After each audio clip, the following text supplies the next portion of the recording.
Hi, everyone, and welcome back to our speaker series. Today we have with us Ronan and Derek.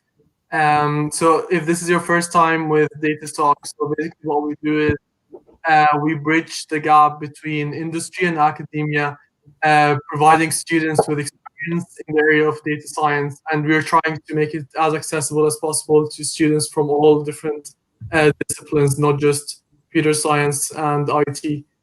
Um, um, so maybe Ronan and Derek, do you want to give us a quick introduction about yourselves? If you Yes, don't Ahmed. Thank you for allowing us to speak today. My name is Ronan Murphy. I am the Chief Executive of Getvisibility. We are an AI software firm. Derek? Sure. Thanks, Ronan. My name is Derek. I'm the CTO here at Getvisibility, working on the technology behind the software and the AI. So very, very excited to be on this. Thanks very much for the invite. Thank you, guys. Just a reminder to everyone that you can ask questions in the chat, and we will get to them once we're done our questions.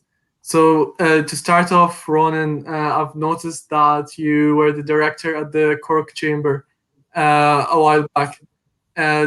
Do you mind giving us a quick overview what you did during that time? What does the Cork Chamber do in general as well?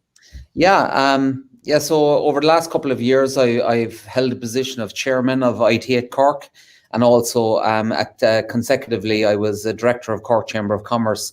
So these not-for-profit organisations, I think they're very important in terms of what I would say predominantly for is helping to build relationships with other business people in the region and in the area, and also to effectively get representation at governmental level with issues businesses might be facing, whether it's recruitment or taxes or infrastructure. So Cork Chamber and IT at Cork as well are two very dynamic, progressive organisations, and I think they do a great job for Cork and for the businesses and for the region. Brilliant. So I guess just a follow-on question about the chamber. What are the kind of supports that they provide for small and medium businesses?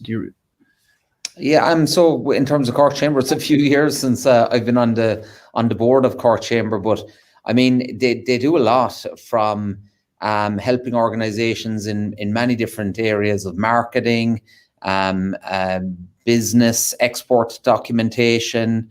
They're a very good sounding board in terms of opportunities that are within different industry verticals in the city. And also, as I said, very important for lobbying. If there's, obviously Cork has been very unlucky recently with flooding, and Conor Healy and the team there have been very strategic in lobbying of the government to try and get this flood relief scheme in place.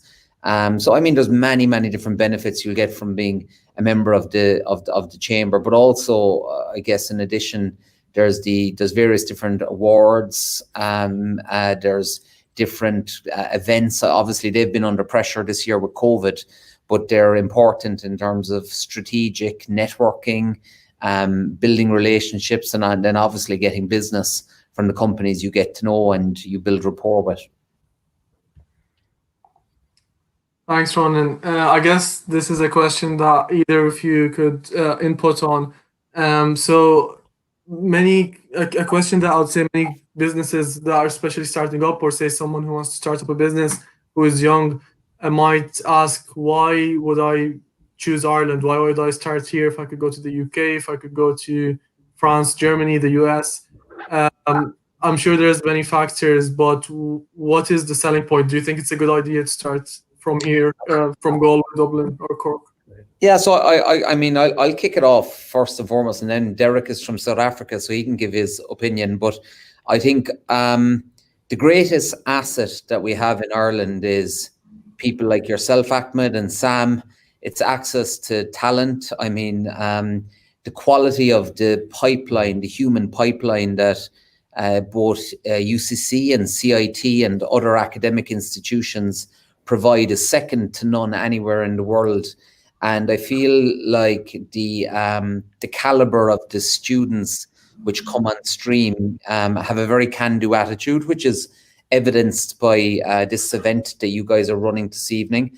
There's a very entrepreneurial approach towards work.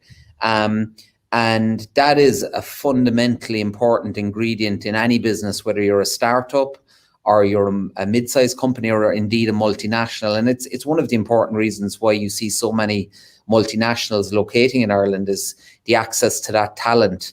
Apart from that, I would say that the quality of life in Ireland is, again, it's second to none. It's a very, very high standard. We have our challenges. I mean, you guys as students will know that housing is a huge problem. It's too expensive and the quality is terrible.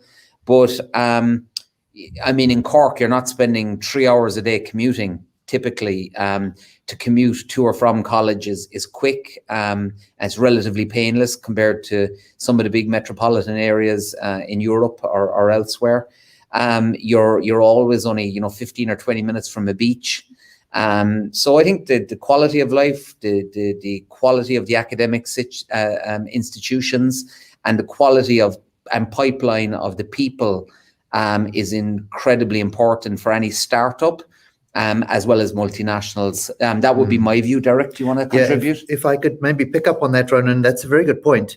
There's an appetite here in Ireland, especially in Cork as well, for centres of excellence, which are clusters of companies or research institutions like yourselves that are deciding that we're going to actually push the boundaries out in a particular area, whether it's AI, whether it's cybersecurity, whether it's medical, pharmaceutical. There's definitely an entrepreneurial spirit here which says, hey, let's see how good we can be. Let's set a standard globally for what we're doing in this area, because there's nothing to hold us back. We don't have problems in terms of conservatism around technology. We're sitting right on top of internet connections from Europe to the US. I mean, we're right on top of those. So there's well-connected people have got the right attitude in terms of let's take this on, let's show how good we can actually be. And if you combine those with the factors Ronan mentioned, you get an area where companies can excel so much that they actually set global standards. And that's starting to happen with cybersecurity, AI, right here in Cork, which is amazing. And that's what's attracting these big multinationals, which contributes to that impetus then as well. So it's a positive feedback loop. It's really exciting. Yeah, and I think just to amplify Derek's point, we recently started building real groundbreaking AI for the classification of the Arabic language, which is a really complex challenge because of the applicability of natural language processing to Arabic. It's a complex language to classify. And we have been able to find the skills here in Cork, locally from a development standpoint, where we have developers who are from the Middle East, fluent in Arabic, building aspects of our platform in Arabic to deal with the challenge of classification and AI in the Arabic language. So, I mean, that having access to that resource pool and that innovation capability is tremendously valuable, I would say. Yeah, great. Yeah, agreed. Great answer, guys. So I think this is last question, and then we'll get into Getvisibility specifically. But I think traditionally Ireland, certainly 10 years ago, has had a big problem with regional development. Do you think Ireland's come a long way in terms of developing the more regional cities like Cork and Galway? Do you think there's still a long way to go? I think there's still a long way to go. So, I mean, if you take, for example, the technology cluster, you have got a good tech cluster in Cork. And a lot of people would say, you know, do you have a tech cluster outside of Cork? You could argue this point with me, but I would say there's not. I mean, if you go to Kerry, you could probably count on one hand the amount of technology companies which are established in Kerry. Probably similar in Waterford. So I think you're probably finding that Dublin and Cork are probably further ahead in reality of what you're finding in other counties. Obviously then, I mean, if you compare Kerry from a tourism perspective, they're miles ahead of Cork, for example. So they're very strong in tourism. They wouldn't be so strong in terms of a cluster from a technology perspective. That may change now that you've got the kind of the partnership with CIT and Tralee Institute. But my feeling would be that it isn't as advanced as it should be, and that Dublin primarily, then Cork, then to a degree Galway, Limerick, maybe Waterford, from a technology perspective, are developing hubs and clusters, and then the rest of the country, I feel, and look, I'm open to correction on this, I feel that they're a long way behind. Do you have any perspective on that, Derek? No, I agree. It's definitely something I've seen over the last 10 years, or I've been here 20 years now, and I've seen how Cork has expanded significantly. But in comparison to the other regions, it seems to be the strongest, as Ronan mentions, I think, and definitely there's more scope. Dublin has still got a much larger percentage of opportunities and jobs and big multinationals, but you can see the movement, you can see the trends. A lot more of them are coming to Cork, and there's a lot more expansion in Cork. So it's growing faster. I don't have any figures, and I'd love to see them actually. That might be very interesting. But I think Cork is growing faster, and it's like the second center for that. And so I kind of agree, but there's more room to go. That's for sure. Brilliant. It'd be really exciting to see where that goes in the next few years. But I guess we'll get straight into Getvisibility now. Do you want to talk a bit about your business? Yeah. So Getvisibility is a software firm. We were founded here in Cork, and we solve a very complex problem of helping organizations understand their unstructured data. So you've a couple of different types of data. You've got the database, which is your structured data, and that's typically sitting in enterprise systems that organizations are very familiar with, such as SAP or Salesforce. But then outside of that, you've got unstructured data, and that typically makes up your Word documents, Excel documents, PDF documents, pictures, videos, JPEGs, and the list goes on and on and on. And this data is presenting a significant risk to organizations because of their inability to understand what is happening to that data. How are their users accessing that data? How are they sharing that data? Where are they storing that data? And it presents risk at many levels. It presents potential leakage of intellectual property or competitive pricing type documentation. It presents risk in terms of regulatory compliance, such as GDPR or CCPA. It presents risk with insider fraud. It presents risk when organizations are hacked and they have to generate a report on what happened and they don't know what was lost as a result of the fact that they didn't have visibility of that data. So we built a platform that helps organizations to discover, classify, and protect their unstructured data, which is a huge problem, but it's a big challenge. Do you want to talk a little bit about it, Derek? Yeah. So yeah, just picture that you're starting up a new company.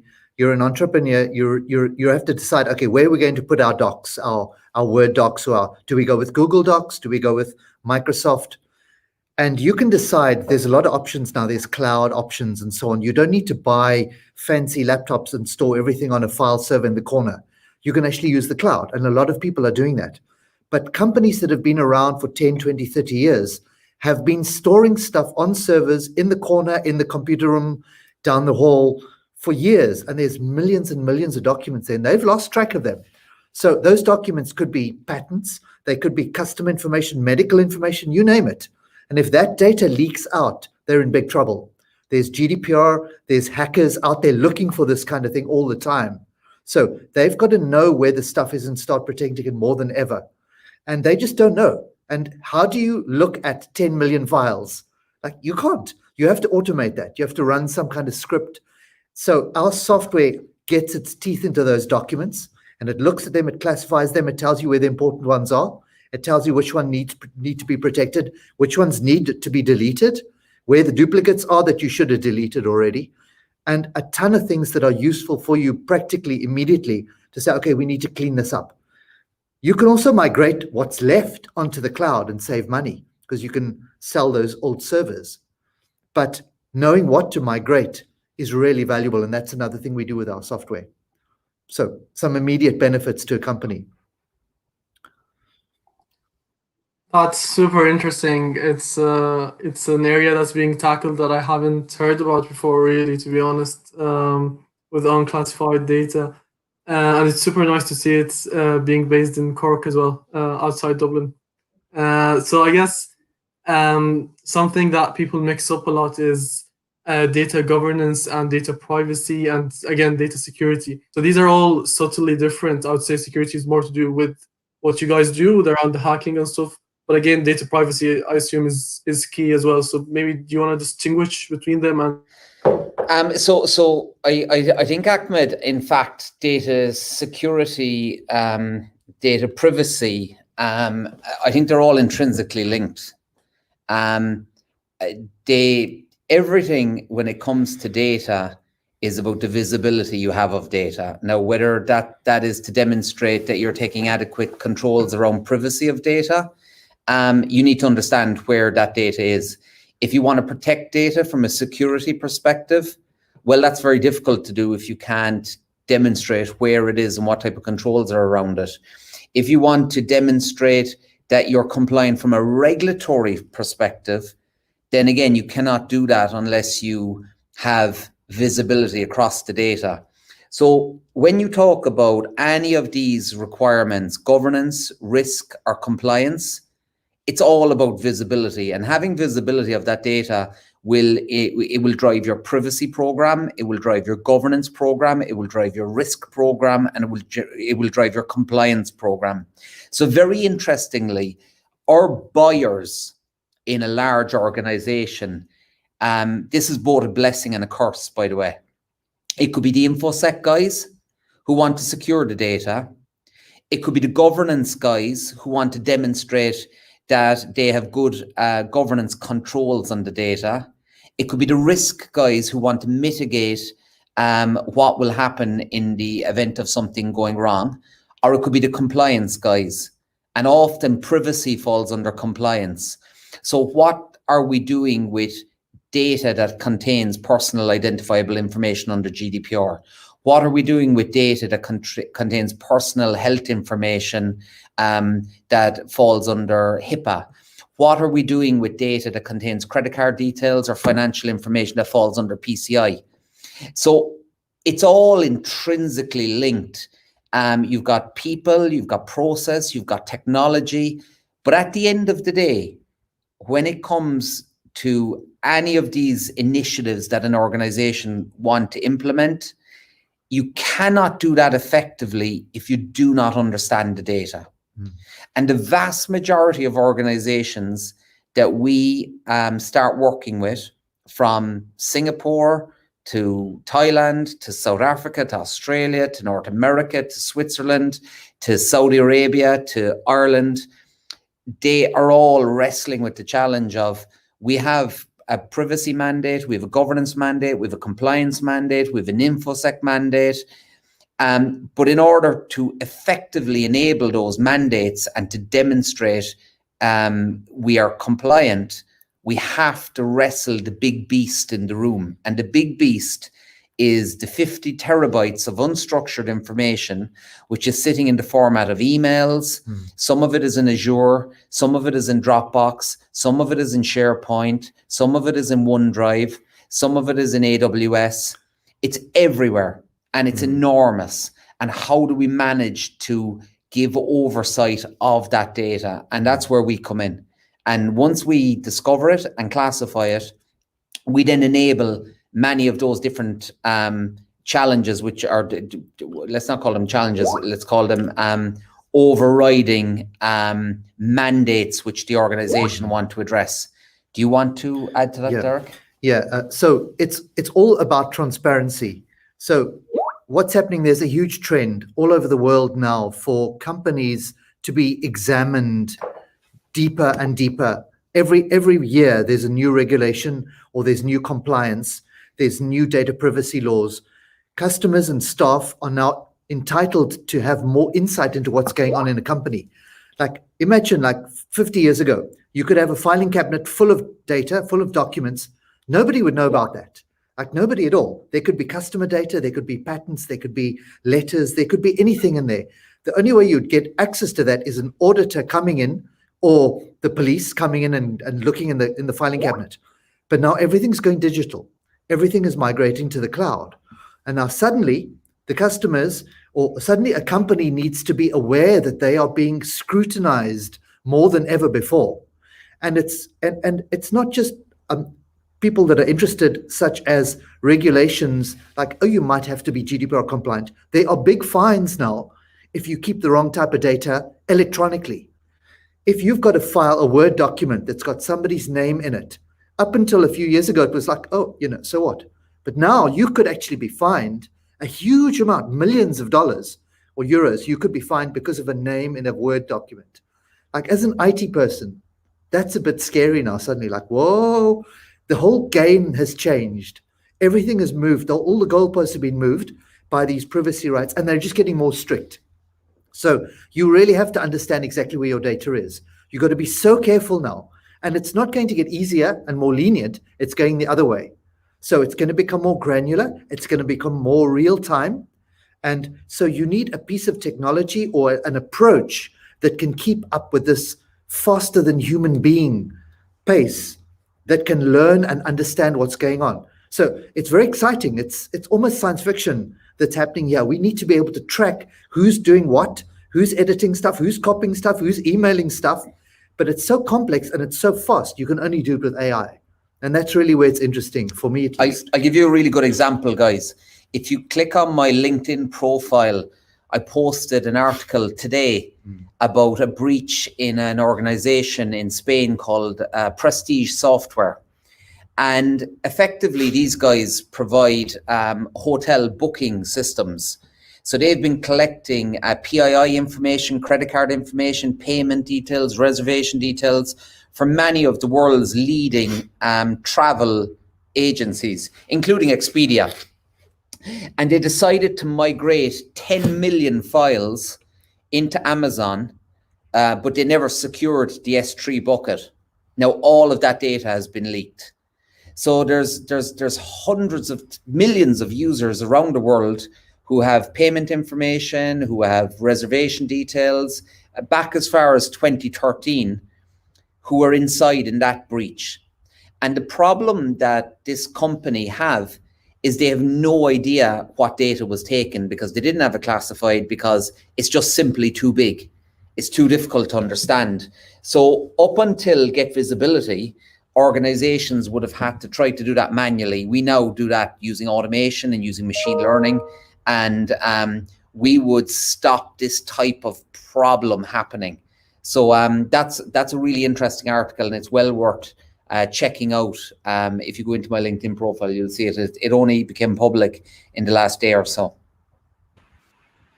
So I think you kind of answered my next question through that talk there. But I think, like, obviously from what you're saying, regulation seems like it's a constantly evolving landscape, around this issue.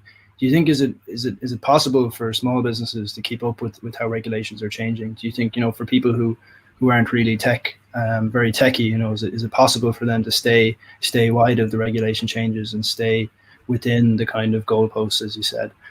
Or do they need a tool like Getvisibility, or do they need a dedicated person to make sure that they're on track and they're not accidentally or making mistakes and becoming prone to big security leaks? Yeah, that's a really good question, and I'll maybe give my tuppence on it first, Derek, and then you can contribute. But I think for small companies, the challenge is getting really significant now. I'll give you a good example. In the US, if you're a supplier to the US Department of Defense, meaning you build some sort of technology for the Pentagon, then you have up until July of this year, if you were handling CUI data, which is that's the acronym for classified confidential information. Is it classified? Yeah, confidential. Confidential unclassified information. Yeah.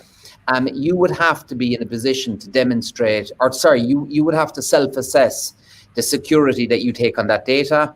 And once you self-assessed your business, you were eligible to bid on tenders, which are about $100 billion a year that the Pentagon issue. There's about 350,000 companies who self-assess to bid on those tenders for the US DoD, and they're in every corner of the globe.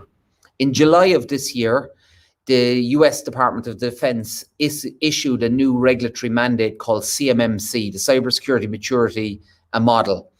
And effectively what that means is that every single one of those 300,000 companies has to be able to demonstrate that they are now classifying all of the CUI, the confidential unclassified information. Controlled unclassified. Controlled yeah. unclassified. Controlled is the important stuff. Yeah, controlled unclassified information across their environment.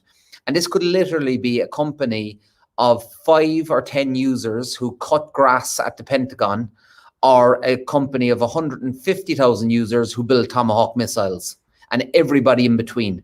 And there is no gray area here. They have to be able to demonstrate that they are compliant.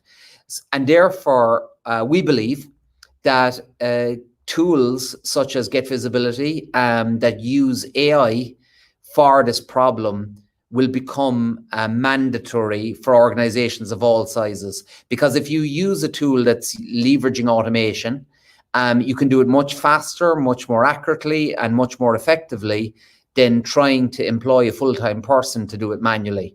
So in answer to your question, Sam, I think small companies are going to have to live with the more bureaucratic and complex environment that the world is moving in. And we are going to continue to see macro mandates like GDPR and CCPA, but you're also going to see industry vertical mandates across financial, healthcare, manufacturing, retail, and finance, which put top-down pressure on them as well. So it is getting more difficult and more complex. And the more breaches you see, the more Amazon S3 buckets you see getting hacked, are going to put more pressure on them to be able to demonstrate that compliance ability. So it's a problem that's only getting worse. Yeah. Just something I wanted to add, Sam. So actually, if you ask the question, do small companies, for example, need an expert in regulations and understand that they don't get into trouble? I think it's an opportunity. With the right tools, a company that specializes in understanding how all of this stuff evolves is actually an opportunity. So if you've got people that are reasonably tech savvy, not IT people, but people that can understand the regulations, you could say, okay, given some kind of automated tool that gathers information about all the regulations and the way they're evolving, can you keep track of that evolution of the regulations and sell that knowledge to other companies that are struggling with it?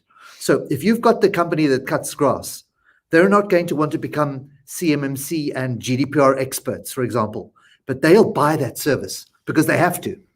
So there's an opportunity there. Now, the tools and the technology to actually keep you on top of the evolution is really where it gets interesting now. I don't think those tools exist yet today, and it's an opportunity for small companies to start up and to look at how can we build a platform that maybe looks at all these different regulations and keeps track of them, distills them down, and we can sell that as a service because you've got a captured audience. People are going to be desperate for that information. They don't want to become compliance experts. They'll rather buy it. So I've kind of flipped it on its head, but it's an opportunity for somebody that's savvy, I think. Thanks, Derek. And we have a question there in the chat, Sam, if you want to pop it up, from Ben. So he says, this sounds like a great idea, huge potential in healthcare. So his question is, can users with little tech experience use your products? I think this is very related to what Derek was speaking about there. So is there anything you guys have to say about this? Yeah, so we've built Getvisibility. There was a couple of specific verticals which we found really interesting, and healthcare is one of those verticals. Healthcare touches very sensitive information. It touches relatively complex information, whether it is x-rays or it's medical documents. But the one thing it has in common is that it's very heavily regulated, especially in the US with HIPAA, but also additionally in Europe, you've PHI and you've other regulatory mandates that traverse hospitals and various different institutions. One of our clients is the Royal College of Surgeons. Ben, healthcare is a huge area of growth that we anticipate that we will see over the next 12 to 18 months. And the platform has been built from the ground up so that the users can be very light touch in what they have to have from a technical experience perspective. So when they take Getvisibility, they're taking an enterprise grade platform which leverages machine learning to classify data. And what they need to do in order to fine tune the models and drive a more granular level of visibility is very, very easy, very, very straightforward. If I can just pick up on that, what our software actually does is if you're sitting working on a document, you get a pop-up which tells you which regulations that document is relevant to.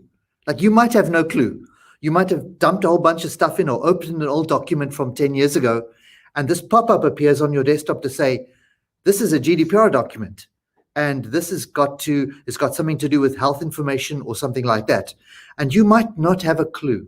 You might have opened it or created it or just opened it for the first time and you've got no idea. It's 60 pages long. You're on a page through and say, oh, geez, look, this has got health information. Our software tells you, it's right there in front of you. And you can say, oh my goodness, this document needs to be protected, needs to be encrypted. It can't be copied. It can't be emailed. But you don't need to know that. It actually tells you, because we realize that that's the difficult challenge is as these regulations get more complex and you've got to look for more things in documents and emails, the more automation we can give to the people, the less mistakes they'll make. The less mistakes they make, the less breaches and the less trouble the company gets into. So it really, really provides a huge return on investment.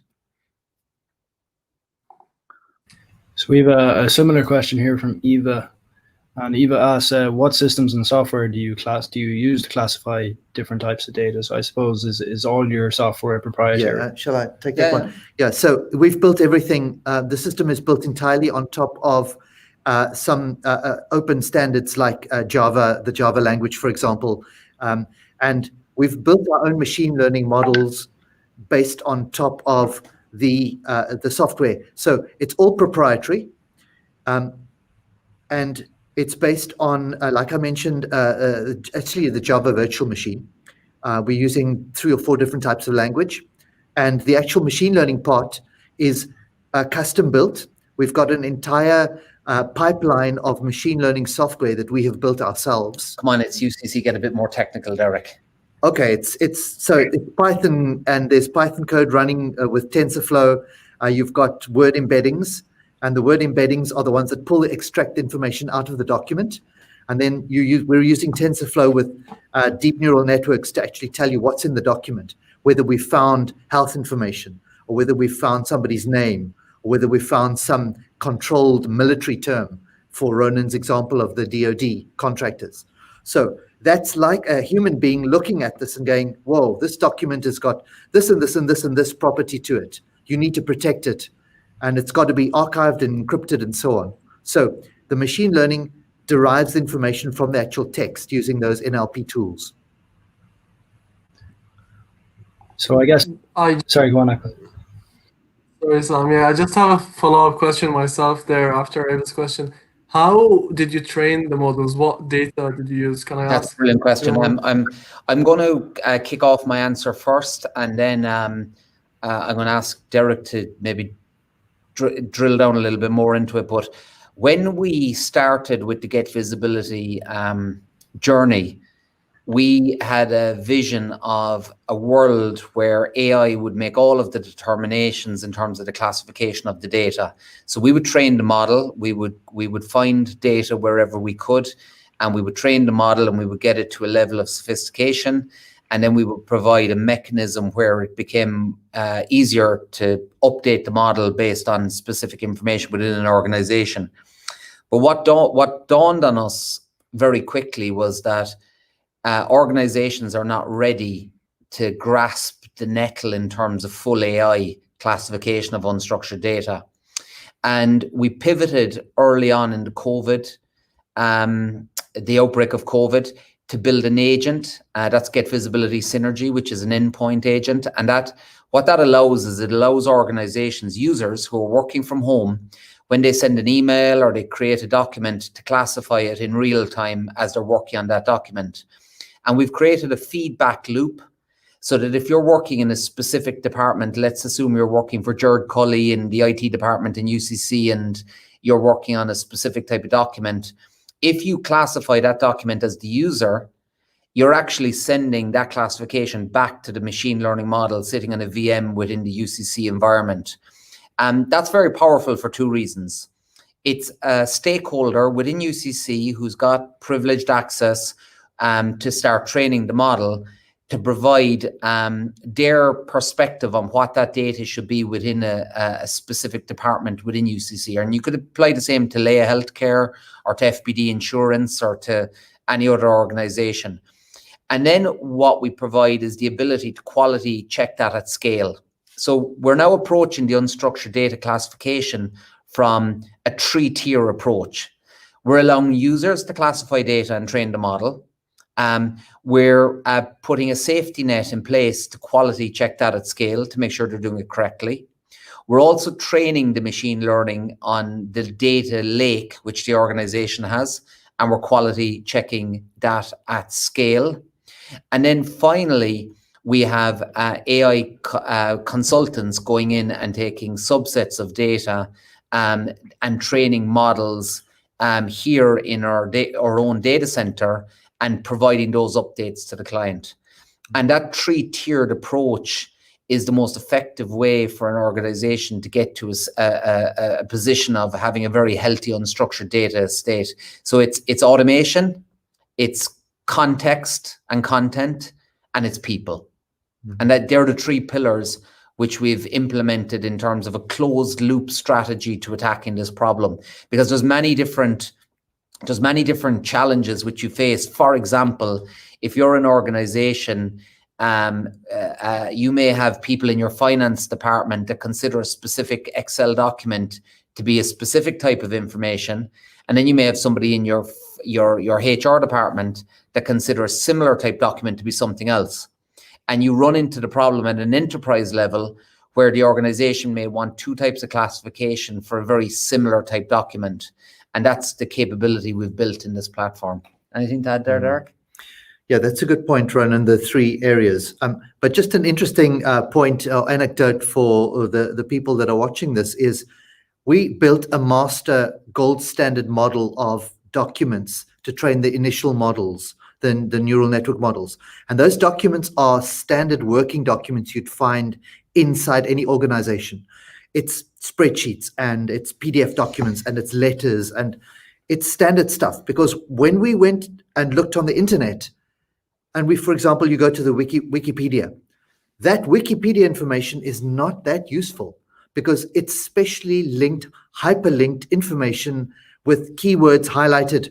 That's not how somebody types a Word document. A Word document is a basic Word document. There's the structure of it. Wikipedia does not train your neural network to find Word documents. You need Word documents and you need real Word documents because you can't generate them. Automatically generated Word documents will teach a neural network to look for automatically generated Word documents and it won't find anything. So we really learned some tough lessons in the beginning to say, okay, we need real data here, real documents. So this is where we came upon this idea of training a machine learning model that's got a damn good idea of basic business documents, but put it into the organization and then build this feedback loop in so that people that are experts in that organization are retraining the model on the fly without even knowing it. And it's not only are they improving the accuracy, but they're also teaching at that particular company's specifics. So whereas we learn HR documents and legal documents and finance documents, they might have Tomahawk missile design documents, which we haven't trained anything on, but the system will learn it. And I think that's a crucial takeaway, is using machine learning, you can learn and adapt to what you find in the field. It's the only way to do it. If you try and pre-build or can knowledge in one organization, it'll never really transfer properly to another organization. So rather make it learn on the fly. And this is starting to get into self-learning AI. And that's basically what we've built. That sounds very fancy. But effectively, it's expanding its knowledge set of what's in the organization. And that, I think, is the best way to build future software, is let it learn and learn from the environment that it's dropped into. So it's starting to sound very organic. And I think that's the way it's going with AI. So it's really interesting. So I think that this is maybe a tough question to ask, but how, when you're creating new iterations of your models, whether they're computer vision or NLP, and you're constantly adding new data, how do you objectively measure that your new iteration of your model is an improvement over the last one? Is that possible to do? Yes. You need a gold standard. You need a benchmark of data that you can go back and check against. So that's our standard model, which is the HR and all of those other categories that we know about. We will always take a model and classify and see that we're not degrading our accuracy based on a known set of data. But if somebody, actually, that's a really good question, and I'm probably not going to answer it now, because if a company trains our machine learning model to learn an entirely new set of data that we've never seen before, because, by the way, we can pick up any feature. It doesn't have to be a specific, like GDPR, for example. Imagine it can be something as fuzzy and as complex as people talking about money laundering, or talking about some really difficult abstract concept. If you give it enough examples of that, we can learn that feature, even though it's really, really diffuse across the different documents. Now, that's a tough one to measure. Like if we're starting to pick out anti-money law or money laundering discussions between two different offices, like say you have an office in, I don't know, South Korea, or I don't know, Denmark, which is probably the least corrupt country in the world. And those two offices, regional offices, are talking to each other, and there's potentially a money laundering conversation going on. How do you measure whether you got that accurate or not? That's a really interesting challenge, and probably another opportunity for a startup to come up with some kind of measurement mechanism, which is going to have to be AI based, to work out, actually, is that a false positive? Or have you stumbled on some kind of signal in the noise that is actually leading you to an actual problem that's happening in the organization? So getting a bit philosophical here. Sorry, Sam, I didn't answer your question at all. But that's a really, really good question. No, I think you did. You really hit the mark there, I think. But I guess to extend on that question, I guess, does increasing the size of your data set necessarily equate to improving the model? You know, do you think at some point you mentioned picking up new features? Do you think it gets to a point where those features can interact with each other? You might hit some theoretical limit of features and your model becomes too complex to actually classify anything. Do you think it starts to kind of damage itself at a point? From my perspective, I would say you can never have enough data. I think the more data you feed it, the more granularity you can get, and the more use cases you can build, whether it's analytical use cases, whether it's trends, whether it's data loss prevention, whether it's archival, duplication, redundant, obsolete, and trivial data, access rights. I mean, for AI and ML, the fuel that powers it is data. And we see some huge companies approaching us who have hundreds of terabits of data. And I still believe that unless that data is rot, okay, meaning that it's redundant, obsolete, and trivial, and there's no value in it. If there is value in the data, then the more the merrier, from my perspective. I think you can always get value out of that if it's not rot. Obviously, ML and AI is important to identify the rot and eliminate that rot, and that's really a big challenge, because if you look at how AWS, Amazon, or Azure generate money, it's storage, and rot takes up huge amounts of storage space and processing space, and not only rot but also duplication. So a core function of what we do is we help them to deal with that rot problem and that duplication problem. But when you get rid of all of the noise and all of that rubbish, the actual core data itself, there's value in that. Yeah. So the more, the merrier. But also remember, though, that too much data in a certain area can introduce bias into your model. If you've got bias in your model that's part of the underlying data set, then that's going to be really difficult to detect, especially if that forms the ground truth. A ground truth with bias in is extremely difficult to detect. So we look out for getting decent cross sections of data across all of the organization if we can. If somebody brings us 100, and this happened a few weeks ago, 200,000 files of a particular type, and they said, we found 200,000 files of this particular type, which is great. And we went, oh my goodness, they're all the same type of document. It's great, but it's actually not that great. You need a nice representation of the whole data set. But you've made me think of a really interesting thing that I saw.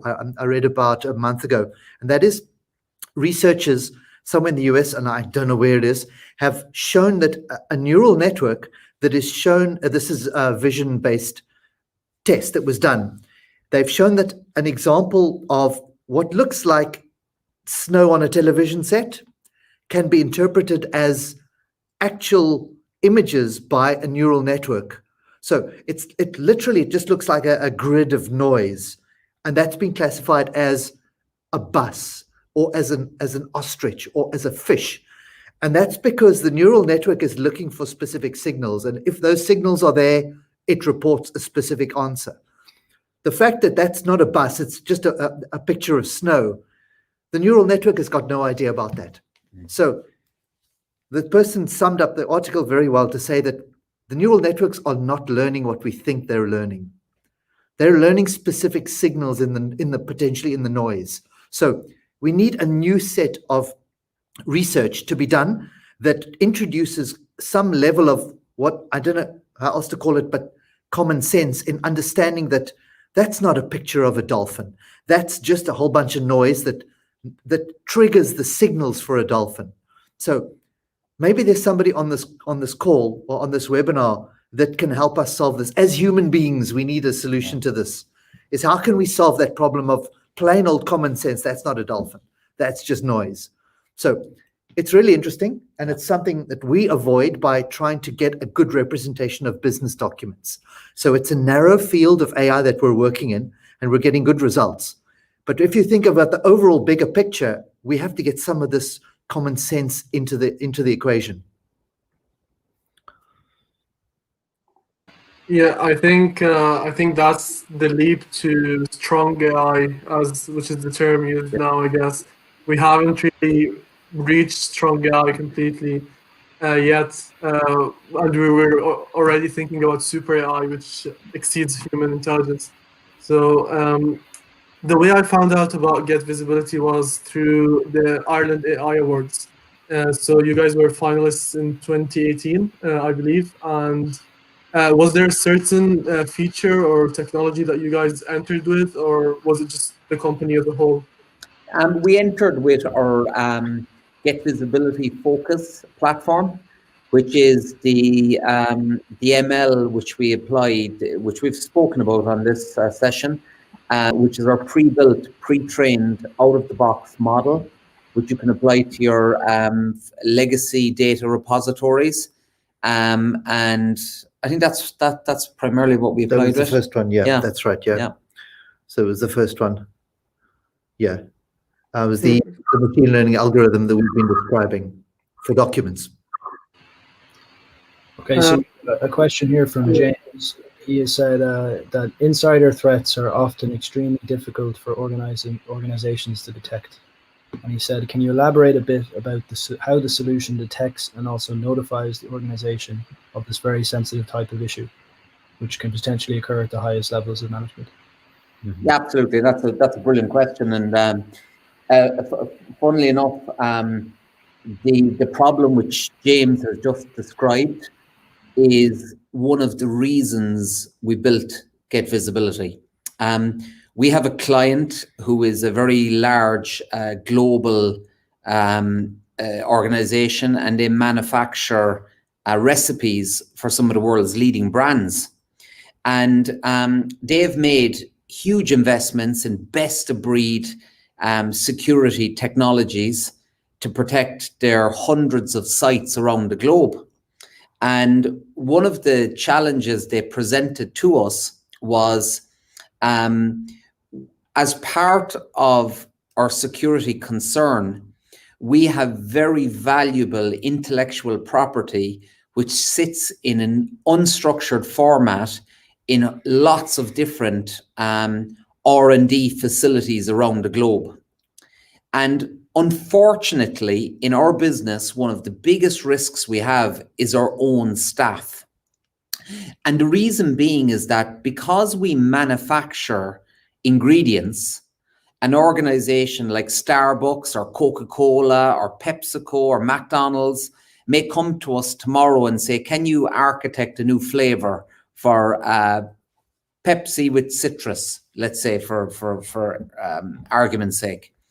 And you've got a guy working in a lab who is working 8 or 12 hours a day manufacturing the flavors to build this recipe.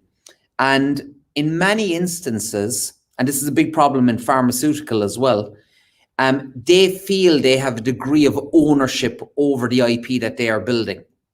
But in fact, it's not even their employer. They are just subcontractors for some of the world's biggest companies, again, whether it's Coca-Cola or PepsiCo or whoever else it might be, right? And trying to secure that data is a huge, huge problem. You see it in pharmaceutical all the time, where you've guys in R&D and they're building the new hot drug or cure or vaccine, and suddenly the other pharmaceutical companies come and they try and poach the staff because they will get a leg up in terms of their development process to build that new drug. So how do you stop your own staff from, whether it's at the top levels of management or it's at your R&D level, from exfiltrating that type of data out of the organization? And in many cases, that data is very complex, it's very sensitive, it's very valuable, and it's very difficult to protect. And that was one of the reasons we built Getvisibility. We looked at the problem, we evaluated the market, we looked at what technologies were available, and we identified that there was a huge gaping hole in the global security industry to deal with this problem. And we identified that if you could build a machine learning model and you could train it, for example, on the type of data that's required to build the COVID vaccine, you could feed it subsets of that data. And then as a business, you could say, we're concerned about the IP that we are architecting for the COVID vaccine leaking from Pfizer. And where that would leak is across our 200 R&D facilities in Ringaskiddy or in Bangalore or in Sydney. And we want to overlay, get visibility on all of the endpoints and all of the file shares in those organizations to identify where that data is. And should a user try and put it on a USB key or email it to their Gmail or their Hotmail or move it to a cloud storage location, we have the ability to block it based on what the machine learning says. And what you can then do is you can take complex pieces of data which represent what is important to that organization, whether it's a food ingredients business or it's a pharmaceutical company or it's a financial organization, and you can train the model to identify those pieces of data and then implement the InfoSec policies which overlay it. So integrate into ForcePoint, Trend Micro, Symantec, McAfee, all of these different technologies. But by us providing that very granular visibility, both at the user level, which is the insider threat, James, you can effectively deal with that really, really complex problem. In fact, we were on a call this morning with a large organization in London, a financial organization, who have huge concerns about their staff working remotely and accessing very, very delicate data which sits in Excel, financial Excel spreadsheets, which they're exporting out of their ERP system so that their users can work on that data. The term actually is called EUCs, end user computing. It's where you're building in formula to Excel to get computational output. And in that instance, what we're doing is we're training the model on what EUCs are and where the risk of those EUCs is within that organization. And the whole reason for this, and a huge part of the Getvisibility value proposition, is dealing with that insider threat. So that's a brilliant question, and it's a huge part of the problem. I've got a lot to say. Yeah, sorry. If I might just jump in. So excellent question. So James, if I might pose a quick scenario. Imagine that you are the chief security officer of this organization that Ronan has mentioned. You're in an arms race and you're on a tightrope, if I may mix my metaphors. So the arms race is that your staff that Ronan mentioned are trying to sneak that information out. And they're going to try and find a loophole or some way to get that information out, whether they can email it to their Gmail account, which you can block with a DLP platform, or whether they can stick it onto the USB, onto a USB stick, a thumb drive, which you can block as well. Maybe they're going to encrypt it or rename the file and try and print it out and take it out with them, which you can block with security. So it's really difficult to try and block all of these different ways that they can get the data out without paralyzing the company. Like to say, okay, you've opened that document. We want to know exactly why you've opened it. That's impossible. So the only way you could do it is if you had a really clever person sitting watching these research scientists and saying, hang on a minute, what are you up to there? Now, of course, that's not feasible to have these bouncers shadowing your IT people. But if you had a piece of software that could learn what a good pattern is and a bad pattern of behavior, you might actually be able to automate that. And Getvisibility is one of the first steps towards that type of an approach. But we need something that looks at behavioral patterns, and there are some companies doing amazing stuff. We don't go quite that far down the track with Getvisibility because we're looking at the documents. But documents, behavior, emails, USB activity, all of those things can correlate to weird behavior, which you want to catch. And that's really where it gets interesting. And AI is the only way to solve that. So that's what I wanted to say. So great question, James. And very good. As you can see, we could talk about the insider threat problem for hours, but fundamentally, it was the insider threat problem that created the vision for building Getvisibility. Excuse the pun. Thanks, guys, for that detailed answer. A question that I had and Adam also asked was, what skills would you recommend students who are interested in cybersecurity and AI to develop to get into this sector and to work in companies like Getvisibility? So I'll kick off first, right? And I think the big problem with cybersecurity is we get people coming in here all of the time looking for a job in cybersecurity, but cybersecurity is enormous in terms of a word. If you want to work in cybersecurity, do you want to work in sales? Do you want to work in marketing? Do you want to work in software development? Do you want to work in penetration testing? Do you want to be an engineer? Do you want to be a product owner? Do you want to be an architect? Do you want to work as a level 1, 2, or 3 SOC analyst? It's endless, and every one of those areas is deep and technical and high stakes poker. So we sometimes get people who will come in and they'll rock in. They'll say, well, I want to be a pen tester, but I also might want to be an engineer. And you have to kind of say, look, they're very, very different. To be a pen tester, your software game has to be very strong. You have to have a specific type of mindset. You have to have done a lot of work in your own time about breaking things and fixing things and understanding how to hack into networks. If you want to be an engineer, then you have had to set up your home network and, got the fundamentals of configuring firewalls and so forth. If you want to work in AI and ML, which Derek will talk about in a moment, you have to have a specific mindset. So the big issue I see is with students saying, I want to work in cybersecurity. You need to distill it down to a far more granular level. And if you're, applying to work in organizations like this, I want to work in this area of the industry because I'm passionate about either engineering or AI or ML or SOC or whatever it might be. And I think that's really important because cybersecurity is just far too broad. You could have 5 lifetimes and not master all of the different areas of cybersecurity. Derek? There's a really good side of this, though, and that is there's a huge demand for cybersecurity people all over the world, and it's growing. And as a result, if you can get in as, for example, one of the areas that Ronan mentioned, say software development.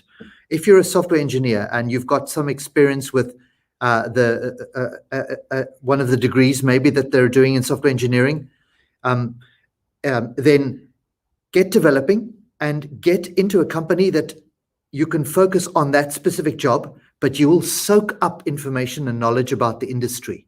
And you'll understand, like, there's people called SOC analysts, like Security Operations Center, which we're sitting in. SOC analysts, there's pen testers, which Ronan mentioned. Those are advanced, highly skilled roles that you get to after you've done a few years of soaking up the whole cybersecurity industry itself. But it's easier to get in at one of the lower levels as a developer or product owner or one of the other roles that Ronan mentioned. Get some experience and understand. But the good thing is you can do that and you can look around and see which area interests me. Where do I want to develop myself into? Speak to the people that you're working with to say, how do I get from being a mid-level software engineer to becoming a penetration tester? What are the skills that I need to do? Who do I need to start shadowing? What aptitudes do I need to display? And the people can actually help you develop because they have an interest in developing you to the best of your abilities in that particular area. So get your foot in the door by looking at maybe a slightly less advanced role, like a software developer or product owner or one of those, because you can pick up good skills from those before you start in the cybersecurity. In any industry, those are transferable into cybersecurity. And once you're in, soak it up and look around and see which areas really interest you. And I think Adam, to your point, right, we must have interviewed 500 people in the last few months, and we keep our interviews down to 10 minutes. And if you get past a 10-minute interview for whatever position we're looking for, you then get to the next phase. But the questioning in those 10 minutes will really, really quickly allow us to determine if that applicant is passionate about the sector. And they will be, give us 2 minutes on what cybersecurity means to you. What's your understanding of it? Tell us about the 4 interesting things that happened in the last 30 days in the industry. Tell us about what specific area in the sector you feel that your personality is strong for. For example, working in a SOC, you need a very specific type of personality. To work as a pen tester, you need a different personality. To be a developer, you need to be a little bit different again. And if you want to work in the sector, you need to be buried and immersed in all of the news that's coming out, the innovation that's coming out, have opinions and perspectives on where you feel the sector is going. And it's very easy to tell when you converse with somebody who wants to work in cyber, which is, it's a tremendous career path to follow because there's 100% employment. So it's a really exciting, dynamic, fast-moving, yet stressful sector. So I'd highly recommend it. But I would say before you jump into going for interviews or meeting companies, spend hours and hours and hours researching what's happening, what's hot, what's not, what the news is, because there's so much of it there. Employers like us can very, very quickly, within 30 seconds, within 3 minutes, know if you're passionate about the sector or not. I was shocked at how bad a lot of the applicants are who apply for jobs in both SmartTech and in Getvisibility, and they haven't done that groundwork. Yeah, but it pays off. It pays off. In fact, this works in any industry you want to get into. If you do homework and you can absorb some of that information about what's going on, it pays off. you stand out from the other people that are applying for the job, that are applying for that, and they haven't thrown themselves into that. They haven't soaked up that information and tried to learn as much as they can. And once you're standing out, then you're through to the next round. Yeah, so it's possible. I'm continually flabbergasted at people that go for interviews and they haven't immersed themselves in the sector for a period of time so that they can show off in the interview and have that opportunity to shine.